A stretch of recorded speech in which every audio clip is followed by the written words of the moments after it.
Everyone, good afternoon. Welcome to my new vlog. कैसे हैं guys आप सब? आई होप आप सब अच्छे होंगे। मैं भी ठीक हूँ। तो दोपहर के 12:30 बजे का टाइम हो रहा है। मैं यहाँ पे निकाल रही हूँ banana shake, sorry mango shake. बच्चों को मैं स्कूल लेने के लिए गई थी तो उधर से आते वक्त मैंगो शेक लेके आई थी। वैसे तो मैंगो अभी बाज़ार में उतने देसी नहीं मिल रहे हैं, लेकिन ये लग रहा है कि सारे मैंगो जो है ना बाहर से कहीं से मंगाए जा रहे हैं। तो बच्चों को मैं पिलाने गई थी गन्ने का जूस। बच्चों ने देख लिया वहाँ पे मैंगो, तो मैंगो शेक बनवा लो। तो मैं बनवा के सीधे घर लेके आ गई हूँ और यहाँ पे बैठ के आराम से मतलब हम तीनों लोग पियेंगे। वहाँ क्या है ना कि हमारे यहाँ सड़क का काम चल रहा है, तो चारों तरफ डस्ट डस्ट ही हो रखा है, धूल मिट्टी चारों तरफ उड़ रहे हैं। तो वहाँ पे खड़ा होकर पीने का जरा सा भी मन नहीं हुआ। मैं सोची चलो घर पे लेके चलती हूँ, आराम से इस तरह से पीऊँगी। पीने के साथ ही ना मुझे पता चला कि इसका तो टेस्ट बिल्कुल मैंगो शेक की तरह लग ही नहीं रहा था। अभी है भी कि मैंगो वगैरह अभी देसी मिल नहीं रहे हैं और बाहर से जो भी मैंगो आ रहे हैं उसका टेस्ट तो ऐसे होगा ही होगा। उसके बाद मैं लग गई हूँ अपने काम पे। बच्चों को लंच वगैरह करा दी हूँ, लंच के बर्तन वगैरह धो के सब कुछ मैं फ्री हो गई हूँ। और कल रात में अपना ग्रोसरी का जो सामान था वो मैं निकाल निकाल के डब्बों में भरी थी। आप लोगों के साथ मैंने वीडियो भी शेयर किया है। बहुत सारे प्यार और सपोर्ट आप लोगों ने दिया है, उसके लिए थैंक यू सो मच। और इस वीडियो को भी आप लोग अपना प्यार और सपोर्ट दीजिएगा। वीडियो अच्छा लगेगा तो वीडियो को लाइक कीजिएगा, शेयर कीजिएगा। चैनल पे जो लोग भी नए होंगे चैनल को सब्सक्राइब कीजिएगा, बेल आइकन को प्रेस कीजिएगा, ताकि जो भी नया वीडियो इस तरह का रूटीन से जुड़ा हुआ मैं शेयर करूं तो उसका नोटिफिकेशन आप सभी लोगों तक मिलता रहे, पहुंचता रहे। जी हाँ। तो बस कल रात का तो खाना पीना हो ही गया था। उसके बाद मैं अपना ग्रोसरी का सामान सही की थी, मतलब डब्बों में भरी थी। और सुबह बच्चों का आज स्कूल था, तो बस सुबह का टिफ़िन, नाश्ता, लंच वगैरह और घर की साफ़ सफाई। उसके बाद मैं कोई भी व्लॉग शूट नहीं की थी और अभी को मैं शूट कर रही हूँ। तो बस जल्दी जल्दी अपना सामान मैं सहेज ले रही हूँ। ये वाली जो स्टील की टंकी है ना, यानी ड्रम, तो इसमें क्या है, जो एक्स्ट्रा का ग्रोसरी का सामान होता है ना वो मैं इसी में रखती हूँ। तो बस मैं वैसे जब मैं ग्रोसरी का सामान लेने गई थी ना तो एक बार चेक करके गई थी कि क्या है क्या नहीं है, क्या एक्स्ट्रा है। तो बस मैं वही कर रही हूँ यहाँ पे। और जो भी इस महीने में एक्स्ट्रा लेके आई हूँ उनको मैं इनमें छुपा के रख दे रही हूँ, क्योंकि क्या है ना कि कुछ चीज़ें एक्स्ट्रा ला ला के रखनी पड़ती है, बीच बीच में ख़त्म हो जाए तो फिर वही ये भाग के दुकान पे जाना पड़ता है। तो इस वजह से, और जितना मुझे ज़रूरत था उतना निकाल निकाल के मैं डब्बों में भरी हूँ। बाकी का मेरा जो एक्स्ट्रा सामान है इस महीने का या फिर इस महीने से आगे का, तो वो मैं इस तरह से ना ड्रम में भर के यहीं पे रख दूँगी। जैसे जैसे ज़रूरत होगा वैसे वैसे मैं निकालती जाऊँगी। तो बस इसकी जो साफ़ सफाई है, नीचे जो पेपर में बिछा के रखी हूँ ना, करना बहुत ज़रूरी है, क्योंकि यहाँ पे ना आटे का भी टंकी है, चावल का भी टंकी है। तो चावल तो ना, लेकिन आटा वगैरह निकालो तो थोड़ा बहुत गिर ही जाता है। तो एक बार गीला कपड़ा लेके इस तरह से मैं फेर ली हूँ, यानी कि साफ़ कर ली हूँ।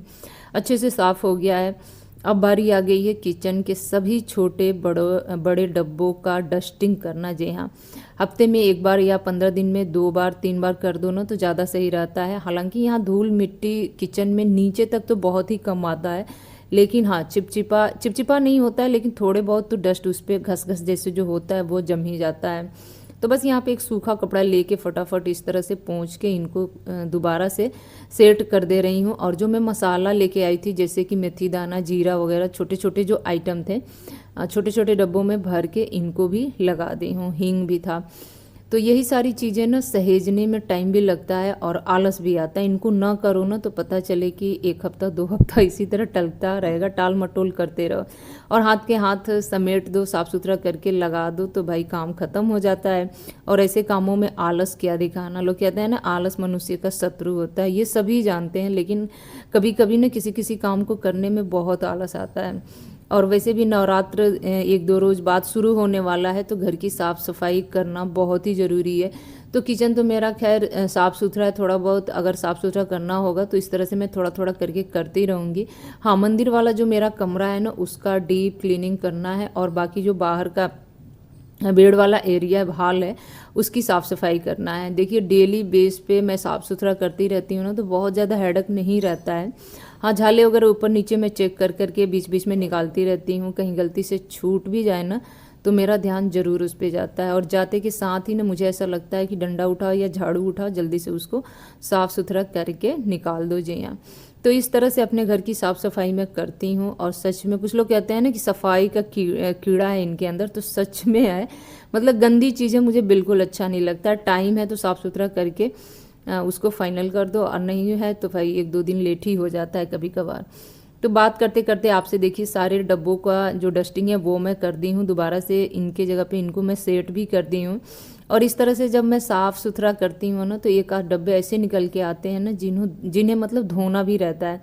तो साथ के साथ ना वो डब्बे भी मैं निकाल दी हूँ। और सबसे बड़ी गुड न्यूज़ तो ये समझ लीजिए कि कल रात में हम और हस्बैंड दोनों लोग मिल के इस वाले ब्लैंकेट की धुलाई कर दी है। जी हाँ, टाइम तो बहुत लगा, लेकिन ये है कि अकेले किसी के बस की बात नहीं थी। ब्लैंकेट वगैरह ऐसा चीज़ है ना कि जब गीला होता है ना तो डबल ट्रिपल वजन इसमें आ जाते हैं।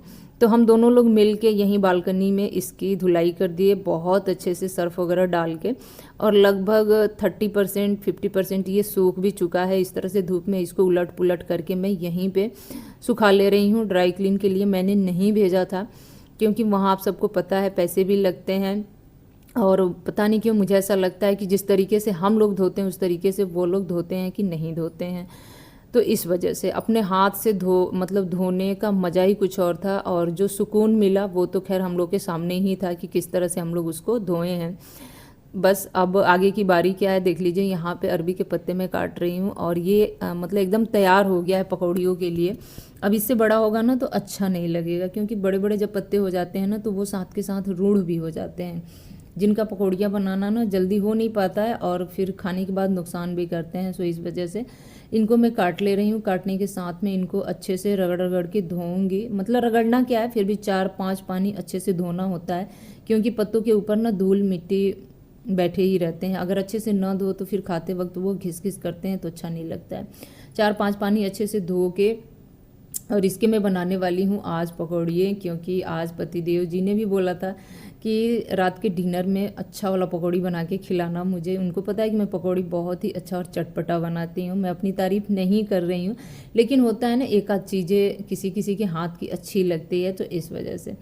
तो पकौड़ियों में क्या है ना कि आलू और परवर और लौकी, केला, कच्चा केला, इन सबको काट के मैं पहले से ही थाली में रख ली हूँ। पत्तों को धो के अच्छे से लेके आ गई हूँ। और जब तक मेरे पत्ते सूख रहे थे ना, तब तक मैं क्या की हूँ, बीच में टाइम निकाल के अपना संध्या काल का जो दिया बाती होता है वो भी मैं कर ली हूँ। और फटाफट देखिए इस तरह से इसका ना रोल बना के मैं पकौड़ी बनाऊंगी। सिंगल पत्ते का भी मैं बहुत अच्छे से बना लेती हूँ, और रोल करके यानी कि पत्तों के ऊपर पत्ते रख के और बेसन का जो डो होता है, घोल होता है ना, उससे इसको लपेट लपेट के जो रोल तैयार करते हैं ना, वो भी मैं कर लेती हूँ। तो बस रोल तैयार करूँगी, उसके बाद उसको टुकड़ों टुकड़ों में काटूंगी। फिर बेसन का जो घोल है यानी कि डो है, उसमें लपेट लपेट के इसको तेल में फ्राई कर लूँगी और गर्मा गर्म पकौड़ियाँ तल लूँगी। जी हाँ, किस किस को पकौड़ियाँ अच्छा लगता है। और ऐसा इसलिए हुआ था ना कि वो भी कह रहे थे, और मुझे भी पता है ये बात, कि जब नवरात्र शुरू होगा ना तो हमारे यहाँ लहसुन प्याज वगैरह सब कुछ बंद हो जाएगा। तो ये था कि नवरात्र से पहले कुछ चटपटा तीखा स्पाइसी इस तरह का चीज़ बन। जब काफ़ी दिन हो भी गए थे पकौड़ियाँ वगैरह बनाए हुए मुझे, तो बस मैं उसी की तैयारी कर रही हूँ। बच्चे भी मेरा वेट कर रहे हैं कि कब पकौड़ियाँ बन के तैयार होगा। तो जल्दी जल्दी मैं हाथ चलाती हूँ यहाँ पे, और इनके भी आने का टाइम हो गया है। तो साथ के साथ मैं चाय भी बना दूँगी। अभी जो मैं रोल पत्ते की बनाई थी ना, उसको टुकड़ों टुकड़ों में काट ले रही हूँ। छोटा छोटा पीस बनाती हूँ ताकि अंदर से कच्चे न रहें और जल्दी से पक जाएँ। उसके बाद कढ़ाई गरम करके तेल डाल दी हूँ। और पकौड़ियाँ वगैरह ऐसी चीज़ें ना कि आप मतलब बनाते जाओ, लोग खाते जाएं तो काफ़ी अच्छा लगता है। और मेरे यहाँ वही चीज़ होता भी है, मतलब बच्चे वेट करते हैं जल्दी से मम्मी पकौड़ियाँ निकालें और हम अपना प्लेट तैयार करें और लेके जाएं। तो बच्चों को भी मैं साथ के साथ देती जाऊँगी। ये भी आ गए थे, बाद में इनके लिए भी चाय और पकौड़ियाँ मैं दे दी थी। और हम लेडीज़ का क्या होता है ना, जब तक पूरा चीज़ बन ना जाए तब तक हम कुछ खाते पीते नहीं हैं। हमें ये लगता है ना कि जो हम बना रहे हैं वो कहीं जूठा ना हो जाए, या फिर बनाने के बाद ही हमें स्थिर होकर कोई भी चीज़ खाना पीना अच्छा लगता है। ज़्यादातर लेडीज़ में ये चीज़ें देखी जाती हैं। मेरे अंदर भी वही है। मैं पकौड़ियाँ तल रही हूँ, मन होता है, लेकिन मैं ये चीज़ नहीं करती हूँ। जब तक पूरा बना ना लूँ तब तक मैं खाती पीती नहीं हूँ। बच्चों को बीच बीच में भले ही देती रहती हूँ। तो पकौड़ियों में क्या है ना कि लौकी के, कच्चे केले के, परवर के, प्याज के और पत्ते की बहुत सारे आइटम की पकौड़ियाँ मैं बनाई थी। और इस तरह से मतलब इस टाइम पे बनाना मुझे बहुत अच्छा लगता है। बाकी जो तीज त्यौहार पे पकौड़ियाँ वगैरह बनता है, जैसे दिवाली के दिन हमारे यहाँ बनता है, उसमें क्या होता है ना कि एक तो काम करते करते एक थकान सी हो जाती है। उसके बाद फिर पूजा पाठ का उसमें वो होता है, पूजा पाठ हो जाए तो सब लोग खाएंगे। इसमें क्या है कि बस पूजा पाठ वाली बात होती नहीं है, बनाते जाओ और बच्चों को देते जाओ, ये हैं तो इनको देते जाओ, तो इस तरह से बनाने और खिलाने में मन भी लगता है।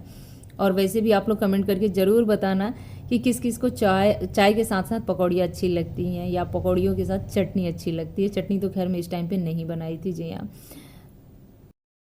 तो जी मेरा जो पकौड़ियाँ हैं बन के तैयार हो गया है और इतना ही सॉफ्ट बन के तैयार हुआ था, जो पत्ते का पकौड़ी था ना कि क्या बताऊँ, देख के मुंह में पानी आ रहा था। खैर मैंने बाद में चाय के साथ पकौड़ी खाई थी। अभी मैं मिल रही हूँ सुबह के टाइम पे, सुबह का ही नहीं नेक्स्ट डे का ये वीडियो है और शाम का ही टाइम हो रहा है और मुझे करना है इस कमरे की साफ़ सफाई। तो वीडियो स्टार्ट करने से पहले यानी कि साफ़ सफाई करने से पहले एक बार आप लोगों को कमरे की हालत दिखा दे रही हूँ, कितना मैसी हो रखा है। एक रोज़ पहले हम लोगों ने ड्रम खाली किया था जिसमें कि मतलब ब्लैंकेट धोना था, हालांकि हम लोग ब्लैंकेट धोए नहीं, उसमें हाथ से ही धोए थे। तो इस वजह से और उसी वजह से मेरा जो ये कमरा है ना काफ़ी फैल सा गया है। तो चलिए इसको मैं समेटूंगी अपने हिसाब से। और साथ के साथ मैं बता दूं कि आज के इस ब्लॉग को यहीं पे एंड करूंगी, लूँगी आपसे विदा, मिलूंगी एक और नए ब्लॉग में जल्दी से। और तब तक के लिए आप लोग मेरे ब्लॉग का इंतज़ार कीजिएगा और आज का जो ब्लॉग है उसको फुल एंजॉय कीजिएगा, लाइक कर दीजिएगा अभी तक नहीं किए होंगे तो चलिए लेती हूँ आपसे विदा, मिलती हूँ नेक्स्ट वीडियो में। तब तक के लिए बाय बाय फ्रेंड्स।